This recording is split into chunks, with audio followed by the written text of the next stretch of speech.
ರಾಜ್ಯ ಸರ್ಕಾರ ಹಾಗೂ ಸಾರಿಗೆ ನೌಕರರ ನಡುವೆ ತೀವ್ರ ತಿಕ್ಕಾಟ ನಡೀತಾ ಇರುವಂಥದ್ದು ಎಲ್ರಿಗೂ ಗೊತ್ತಿರೋವಂಥ ವಿಚಾರ. ಇನ್ನು ಸಾರಿಗೆ ನೌಕರರು ಏನೆಲ್ಲ ಬೇಡಿಕೆ ಇಟ್ಟಿದ್ದಾರೆ ಅನ್ನೋದಾದರೆ, ಸಾರಿಗೆ ನೌಕರರು ರಾಜ್ಯ ಸರ್ಕಾರಕ್ಕೆ 38 ತಿಂಗಳ ಹಿಂಬಾಕಿ ಹಣವನ್ನು ಕೊಡಿ.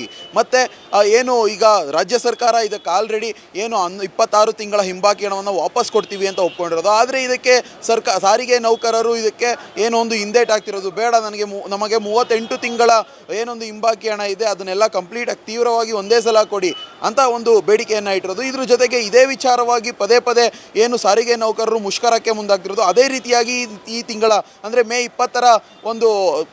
20ನೇ ತಾರೀಕಿನಂದು ಸಾರಿಗೆ ಮುಷ್ಕರವನ್ನು ಏರ್ಪಡಿಸ್ಕೊಂಡಿರುವಂಥದ್ದು ಸಾರಿಗೆ ನೌಕರರು.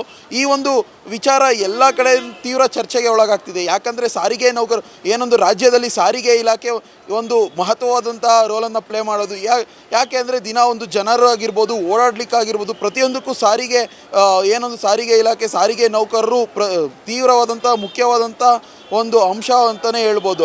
ಇನ್ನು ಈ ಸಾರಿಗೆ ಇಲಾಖೆ ನೌಕರರು ಈಗ ಒಂದು ಮುಷ್ಕರ ಕೈಗೊಂಡಿರುವಂಥದ್ದು ಸಾರ್ವಜನಿಕರಾಗಿರ್ಬೋದು ಬಹಳಷ್ಟು ತೊಂದರೆ ಉಂಟು ಮಾಡುತ್ತೆ. ಇನ್ನು ರಾಜ್ಯ ಸರ್ಕಾರಕ್ಕೂ ಕೂಡ ಇದರಿಂದ ಕೆಲವೊಂದು ಏನು ಸಂಕಷ್ಟಗಳು ಎದುರಾಗೋದಂತೂ ಪಕ್ಕ. ಏನಕ್ಕೆ ಅಂದರೆ ರಾಜ್ಯ ಸರ್ಕಾರಕ್ಕೆ ಇದರಿಂದ ಬರುವಂತಹ ಆದಾಯದಲ್ಲಾಗಿರ್ಬೋದು ಪ್ರತಿಯೊಂದು ಈ ವಿಚಾರಗಳಲ್ಲಿ ಕಡಿತ ಉಂಟಾಗುವಂಥದ್ದು. ಇನ್ನು ಈ ಸಾರಿಗೆ ನೌಕರರ ಮುಷ್ಕರದಿಂದ ಇನ್ನು ಸಾರ್ವಜನಿಕರಿಗೆ ಏನೆಲ್ಲ ತೊಂದರೆ ಆಗ್ಬೋದು, ಬನ್ನಿ ಸಾರ್ವಜನಿಕರು ನಮ್ಮ ಜೊತೆ ಇದ್ದಾರೆ, ಅವ್ರನ್ನೂ ಕೂಡ ಕೇಳೋಣ. ಸರ್, ಈಗ ಸಾರಿಗೆ ನೌಕರರು ಮುಷ್ಕರವನ್ನು ಕೈಗೊಂಡಿರುವಂಥದ್ದು ಸಾರ್ವಜನಿಕರಿಗೆ ಎಷ್ಟರ ಮಟ್ಟಿಗೆ ತೊಂದರೆ ಉಂಟಾಗ್ಬೋದು ಸರ್? ಭಾಳ ತೊಂದರೆ ಸರ್. ಯಾಕಂದರೆ ಇನ್ನೊಂದು ನಮಗೆ ಕರೆಂಟ್ಲಿ ಈಗ ಸಿದ್ದರಾಮಯ್ಯ ಮಾಡಿದ್ದು ಏನಂದರೆ ಹೆಣ್ಮಕ್ಳಿಗೆಲ್ಲ ಫ್ರೀ ಬಸ್ಸು ಎಲ್ಲ ಮಾಡಿದ್ದಾರೆ ಸರ್. ಬಟ್ ನಮಗೇನು ಇಲ್ಲ ಸರ್. ಗಂಡು ಮಕ್ಕಳಿಗೇನು ನಾವು ಚಾರ್ಜಿಗೆ ಕೊಟ್ಟು ಹೋಗಬೇಕು. ಇನ್ನೊಂದು ನಮಗೇನು ಫ್ರೀ ಇಲ್ಲ ಸರ್. ಬಟ್ ಸಾರಿಗೆ ನೌಕರು ಅವ್ರು ಏನು ಮಾಡ್ಯಾರೋ ಗೊತ್ತಿಲ್ಲ ನಮಗೆ. ಬಟ್ ಹೆಣ್ಮಕ್ಳಿಗೆ ಬೆನಿಫಿಟ್ ಆಗಿದೆ, ನಮಗೇನು ಬೆನಿಫಿಟ್ ಇಲ್ಲ ಸರ್. ಹಂಗಾಗಿ ನಾವು ಭಾಳ ಏನು ಅಲ್ಲಿಂದ ಬೇರೆ ಕಡೆ ಬರಬೇಕಂದ್ರೆ ನಾವು ಊರಿಗೆ ಹೋಗ್ತಾಯಿದ್ವಿ. ಊರಿಗೆ ಹೋಗ್ಬೇಕಂದ್ರೆ ಚಾರ್ಜಿಗೆ ಕೊಟ್ಟೇ ಹೋಗ್ಬೇಕು ಸರ್. ಅಂದರೆ ಬಸ್ ಫೇರ್ ಕೊಟ್ಟೇ ಹೋಗ್ಬೇಕು ಸರ್. ಬಸ್ ಫೇರಿಗೆ ಕೊಟ್ಟೇ ಹೋಗ್ಬೇಕು. ಇನ್ನೊಂದು ಲೇಡೀಸ್ ಅಂದರೆ ಆಧಾರ್ ಕಾರ್ಡ್ ಕೊಟ್ಟು ತೋರಿಸಿ ಹೋಗ್ತಾರೆ. ಫ್ರೀ ಇರುತ್ತೆ ಅವರಿಗೆ, ನಮಗೆ ಫ್ರೀ ಇರಲ್ಲ ಸರ್. ಆದರೆ ಈಗ ಸಾರಿಗೆ ಇಲಾಖೆ ಸ್ತಬ್ಧವಾಗ್ತಿದೆ ಅಂತ ಒಂದು ಸಂದೇಶವನ್ನು ಕೊಟ್ಟಿರೋದು. ಸಾರಿಗೆ ನೌಕರರು ಮುಷ್ಕರ ಕೈಗೊಳ್ತಿದ್ದಾರೆ. ಈ ಒಂದು ಸಂದರ್ಭದಲ್ಲಿ ಯಾವುದೇ ರೀತಿಯಾದಂಥ ವಾಹನಗಳು ಓಡಾಡೋದಿಲ್ಲ. ಆದ್ದರಿಂದ ಏನು ತೊಂದರೆ ಆಗುತ್ತೆ ಸರ್? ವಾಹನಗಳು ಏನು ಓಡಾಡ್ತಿಲ್ಲ ಅಂದರೆ, but normal people common people ಬಂದು ಭಾಳ ಸಫರ್ ಆಗ್ತಾರೆ. ಬಟ್ ಅವರಿಗೆ ಒಂದು ಕಡೆಯಿಂದ ಇನ್ನೊಂದು ಕಡೆಗೆ ಜರ್ನಿ ಮಾಡೋಕ್ಕಾಗಲ್ಲ. ಬಟ್ ಭಾಳ ಸಫರ್ ಆಗ್ತಾರೆ. ಇನ್ನೊಂದು ನಾರ್ಮಲ್ ಪೀಪಲ್ಲು ಒಂದು ಕಡೆಯಿಂದ ಇನ್ನೊಂದು ಕಡೆ ಜರ್ನಿ ಮಾಡೋಕ್ಕಾಗಲ್ಲ ಅಂದರೆ ಅವರಿಗೆ ಬೇರೆ ಕಡೆ ಏನು ಅರ್ಜೆಂಟ್ ಎಮರ್ಜೆನ್ಸಿ ಇರುತ್ತೆ. ಆಂಬುಲೆನ್ಸು 108 ಮಾಡಿದ್ರೆ ಆಂಬುಲೆನ್ಸ್ ಬರುತ್ತೆ. ಬಟ್ ಆ ಟೈಮಲ್ಲಿ ಆ ಫೆಸಿಲಿಟಿಗಳಿಲ್ಲ ಅಂದರೆ ಏನು ಮಾಡ್ತೀರಿ? Government waste. ಮುಷ್ಕರ ಕೈಗೊಂಡಿದ್ದಾರೆ ಅಂದರೆ ಅವ್ರಿಗೆ ಕೊಡೋ ಅಂತ ಹಣ ಕೊಡಬೇಕಲ್ಲ ಸರ್. ಅವ್ರು ಫ್ರೀಯಾಗಿ ಮಾಡೋಕ್ಕಾಗುತ್ತಾ? ಫ್ರೀಯಾಗಿ ಮಾಡೋಕ್ಕಾಗೋದಿಲ್ಲವಲ್ಲ. ಈ ಫ್ರೀ ಬಸ್ಸುಗಳು ಅವ್ರಿಗೆ ಫ್ರೀ, ಇವ್ರಿಗೆ ಫ್ರೀ, ಕರೆಂಟ್ ಫ್ರೀ, ಅದು ಫ್ರೀ, ಇದು ಫ್ರೀ ಅಂತ ಎಲ್ಲಿಂದ ತರ್ತಾರೆ? ಅವ್ರ ಮನೆಯಿಂದ ತರ್ತಾರಾ? ಅವ್ರು ದುಡಿಯೋದೇನಕ್ಕೆ? ಅವ್ರ ಹೆಂಡತಿ ಮಕ್ಕಳು ಸಾಕಬೇಕಲ್ಲ ಮನೆಯಲ್ಲೇ. ಎಲ್ಲ ಫ್ರೀ ಅಂತ ಹೇಳ್ಬಿಟ್ಟು ಅವ್ರು ಕೊಡೋ ಸಂಬಳ ಕೊಡದೇ ಇದ್ದರೆ ಸಾರಿಗೆ ನೌಕರು ಈಗ ಅವ್ರೇನು ಮುಷ್ಕರ ನಡೆಸಿದ್ರೆ ತೊಂದರೆ ಆಗುತ್ತೆ ಸಾರ್ವಜನಿಕರಿಗೆ. ಏನಂತ ಹಂಗೆ ಹೇಳಿದ್ರೆ ಸರ್ಕಾರನೂ ಇರಲ್ಲ, ಅವ್ರು ನಡ್ಕೊಳ್ಳೋ ರೀತಿಯೂ ಸರಿ ಇಲ್ಲ. ಅವ್ರೇನಕ್ಕೆ ಮಾಡ್ತಾರೆ? ಈಗ ನೀವೇನಕ್ಕೆ ಆಗಲೆಲ್ಲ ಕಷ್ಟಪಟ್ಟು ಕೆಲಸ ಮಾಡ್ತೀರಾ? ಕೆಲಸ ಮಾಡೋದು ಏನೋ 4 ಕಾಸು ತಾನೆ, ಸಂಸಾರ ನಡೆಸೋದಕ್ಕೆ ತಾನೆ. ಅವ್ರಿಗೆ ಅದೇ ಇಲ್ಲ ಅಂತಂದರೆ ಮತ್ತೆ ಏನಕ್ಕೆ ಮಾಡಬೇಕು? ಇವ್ರಿಗೆ ಮಾತ್ರ ಸಾರಿಗೆ ಇಲಾಖೆ ಅವ್ರಿಗೆ ನೌಕರರಿಗೆ ಅಂತೂ ನಾವು ಸಪೋರ್ಟ್ ಇದ್ದೇ ಇರುತ್ತೆ. ಸಾರ್ವಜನಿಕರಿಗೂ ತೊಂದರೆ ಆಗುತ್ತೆ, ಅವ್ರದ್ದೂ ನಾವು ದೃಷ್ಟಿಯಲ್ಲಿ ಇಟ್ಕೊಳ್ಬೇಕಲ್ಲ ಸರ್. ಸಾರ್ವಜನಿಕರಿಗೆ ಅಂತೂ ಭಾಳ ತೊಂದರೆ ಆಗುತ್ತೆ. ಈಗ ಫ್ರೀ ಏನಕ್ಕೆ ಮಾಡಿ ಇವಾಗ 30 ತಿಂಗಳು 38 ತಿಂಗಳದ ಸಂಬಳಗಳೆಲ್ಲನೂ ಇದು ಬಾಕಿ ಹಾಕಿ ಇಟ್ಕೊಳ್ಬೇಕು ಅವ್ರಿಗೆ. ಅವ್ರು ಆ್ಯಕ್ಚುಲಿ ಇಷ್ಟೋ ದಿನ ಬಿಟ್ಟಿದ್ದೇ ತಪ್ಪಾಯಿತು, ಬಿಡಬಾರ್ದು. ಭಾಳ ತೊಂದರೆ ಆಗುತ್ತೆ. ಇದ್ರ ಬಗ್ಗೆ ಸರ್ಕಾರ ಸ್ವಲ್ಪ ಎಚ್ಚೆತ್ಕೊಂಡು ಅವ್ರದ್ದೇನಿದೆಯೋ ಅದು ಫಸ್ಟ್ ಅದೇನು ಬಿಡುಗಡೆಗೊಳಿಸಿ ಸರ್. ಇದರಿಂದ ಜನಸಾಮಾನ್ಯರಿಗೆ ಭಾಳ ಹೊಡೆತ ಕೊಡುತ್ತೆ, ವಿದ್ಯಾರ್ಥಿಗಳಿಗೆ ಹೊಡೆತ ಕೊಡುತ್ತೆ. ಇದನ್ನು ಸರ್ಕಾರ ಮತ್ತು ಸಂಬಂಧಪಟ್ಟ ಅಧಿಕಾರಿಗಳು, ಮಿನಿಸ್ಟ್ರುಗಳು ಸಾರಿಗೆ ನೌಕರರ ಬಹುದಿನದ ಬೇಡಿಕೆಗಳನ್ನು ಹಂತವಾಗಿಲ್ಲಾದರೂ ಈಡೇರಿಸಬೇಕು. ಇಲ್ಲ ಅಂತ ಅಂದರೆ ಮುಂದೆ ಬರುವಂಥ ಅನಾಹುತಗಳಿಗೆ ನೇರವಾಗಿ ಸರ್ಕಾರ ಹೊಣೆ ಆಗುತ್ತೆ. ಯಾಕೆಂದರೆ ಒಂದೇ ಸರಿ ಎಲ್ಲ ಪೆಟ್ರೋಲ್ ಡೀಸೆಲ್ ದರ ಏರಿಕೆಯಾಗಿದೆ.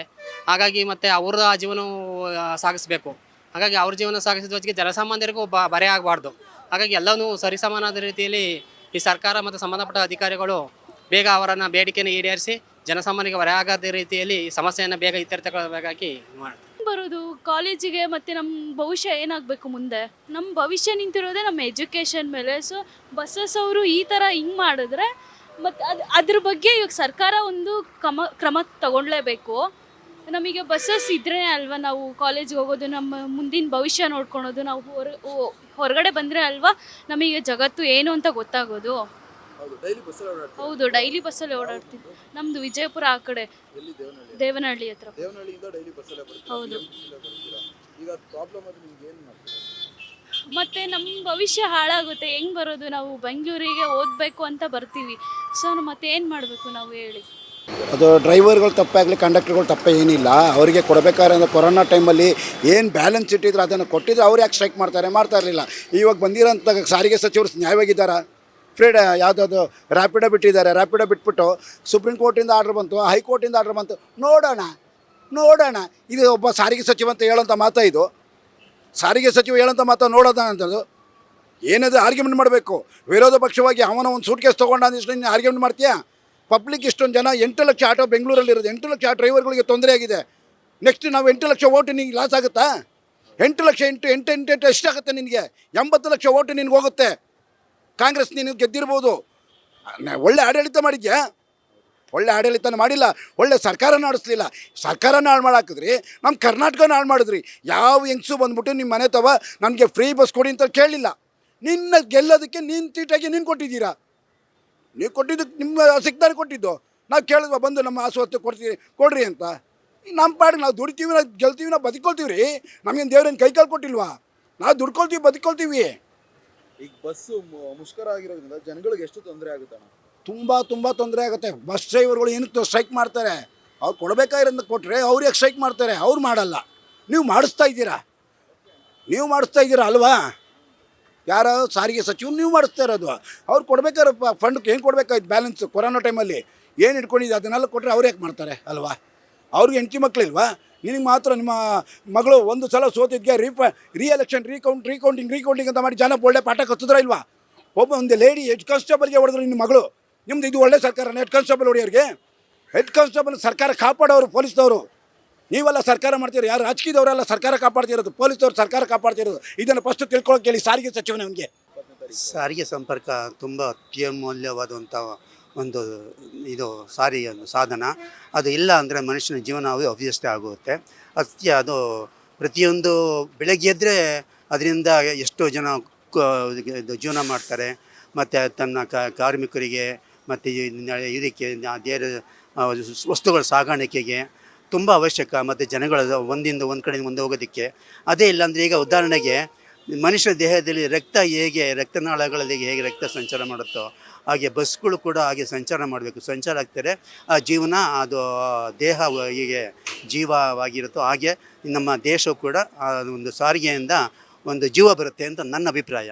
ಆದ್ದರಿಂದ ಸಾರಿಗೆಯಿಂದ ಮುಷ್ಕರ ಆಗೋದು ತುಂಬ ದೇಶಕ್ಕೆ ತುಂಬ ಇದು ನಷ್ಟ, ಮತ್ತು ನಮಗೂ ನಷ್ಟ, ಜನತೆಗೂ ನಷ್ಟ.